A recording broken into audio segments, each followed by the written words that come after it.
This is Pay Attention Part 2, Word of Knowledge for you who are here today, those who might be listening on the internet, wherever this message might find its place. Last week I shared with you my first installment of Pay Attention, and I told you to pay attention to what's going on in Egypt at this time. As I was watching the news unfold, the Lord said to me, it's time for the world to wake up, the saints to pay attention. As I told you at the inauguration of our fine President Barack Obama, I believe that there was a changing happening in our world. And you know, his banner was change has come. And I know he was talking about it from a political end, but I have now witnessed that it is also a spiritual end, that the world is changing. And it's unfortunate that we are insulated in our societies, particularly in the American society. We have for many years been insulated. Our shores have been insulated from harm.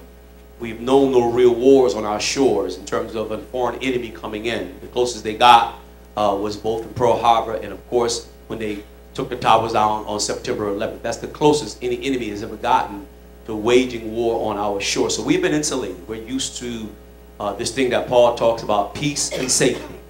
We are used to the idea that no real bad thing can come our shore, so we have the best seemingly of everything.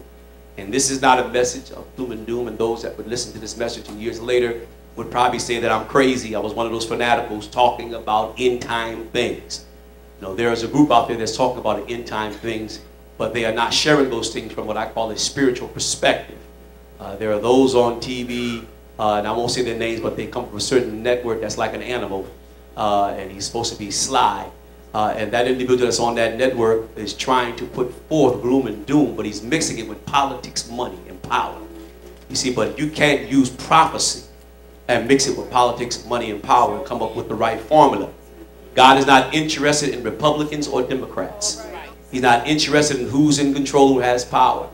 Prophecy cannot be hijacked to the end for someone's own venue and understanding. Prophecy stands alone. Am I right?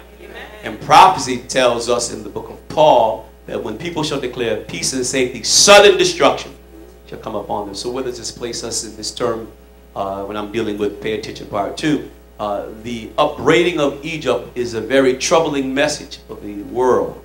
Because if you know anything about the history, Egypt is mainly responsible for holding the covenant and contract, which is tentative at best, with Israel. And the threat that they have right now is that Mubarak is going to come out of office. That's of a certainty. What we don't know is who's going to take his place. The problem